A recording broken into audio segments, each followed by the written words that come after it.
कारण की सत्य सांगणं आजकाल कुणालाही पटत नाही.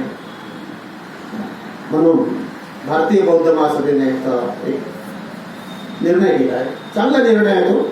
स्वागत करूया आपण त्या निर्णयाचं आणि संकल्प करूया आजपासून की आता धम्मपीठावर सार्वजनिक कार्यक्रमात भगवान बुद्धाच्या नंतर धम्मनायक सम्राट अशोकाचा फोटो लावण्याचा आपण निर्धार करू.